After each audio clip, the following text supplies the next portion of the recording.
அஸ்ஸலாமு அலைக்கும் வரஹ்மத்துல்லாஹி வபரகாத்து. அன்பிக்கினிய சகோதர சகோதரிகளை, இது மறை கூறும் இறை தூதர்கள் பாகம் 30, நூஹ் அலைஹிஸ்ஸலாம் அவர்களுடைய வரலாற்றில் பாகம் 4.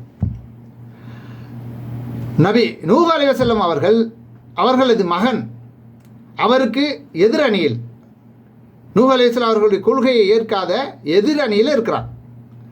அப்படி இருப்பவனை அவரால், ஒரு இறை தூதரால், ஒரு நபியால் காப்பாற்ற முடியவில்லை என்பதை பற்றி அல்லாஹ் ரப்பல் ஆலமீன் திருமறை குர்ஆனில் 11வது அத்தியாயம் 42, 43 ஆகிய வசனங்கள்லையும் 23வது அத்தியாயம் 27வது வசனத்திலையும் அல்லாஹ் சொல்லி காட்டுறான். அவைகளை தான் இப்போ நம்ம பார்க்க போகிறோம். அதற்கு முன்னால் யாரோ என்னென்னமோ செஞ்சு காப்பாற்றிடுவாங்க, மகான் அவுலியான்னு சொல்லிக்கிட்டு போகிறாங்களே, அல்லாஹ்வுடைய தூதர் நூஹ் அலைஹிஸ்ஸலாத்துக்கு மேலேயா மகான் அவுலியா? சிந்திக்கணும். மலைகளை போன்ற அலைகள் மீது அது அவர்களை கொண்டு சென்றது. எது? கப்பல். விலகி இருந்த தன் மகனை நோக்கி, என் அருமை மகனே, எங்களுடன் ஏறிக்கொள், ஏக இறைவனை மறுப்போரோடு காபீராக நீ ஆகிவிடாதே என்று நூஹ் அலைஹிஸ்ஸலாம் அவர்கள் கூறுகிறார்கள். உடனே அவன் ஒரு மலையை காட்டி, இந்த மலையின் மீது ஏறிக்கொள்வேன், அது என்னை இந்த தண்ணீரில் வெள்ளத்தில் இருந்து காப்பாற்றும் என்று கூறுகிறான். அல்லாஹ் அருள் புரிந்தவர்களை தவிர அல்லாவின் கட்டளையில் இருந்து காப்பாற்றுபவன் எவனும் இன்று கிடையாதுப்பா என்று அவர் கூறுகிறார். இருவருக்கிடையே அலை ஒன்று குறுக்கிட்டது.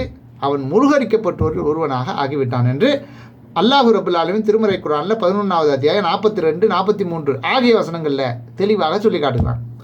அது மட்டுமல்ல, நமது மேற்பார்வையிலும் நமது அறிவிப்பின்படியும் கப்பலை செய்கிறாங்க. இந்த கப்பல் முதலாக செய்கிறதுனால அல்லாவே சொல்லிக் கொடுக்குறான். நமது உத்தரவு வந்து தண்ணீர் பொங்க ஆரம்பித்தால் நீ என்ன பண்ணணும்?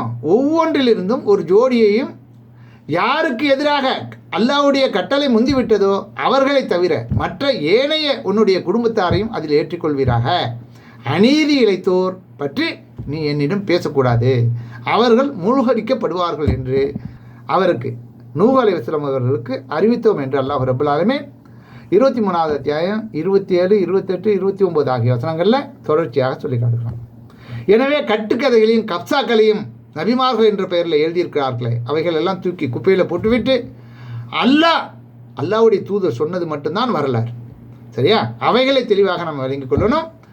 அந்த நூஹ் அலைஹிஸ்ஸலாத்துடைய வரலாற்றில் கண் எதிரே நின்ற தன் மகனை கண்ணுக்கு எதிராக, கண்ணுக்கு கண்ணாக அல்லாஹ் மூழ்கடித்து சாவடிக்கிறான். அவரால் காப்பாற்ற முடியல. வேற யாரால முடியும் என்பதை சிந்திச்சு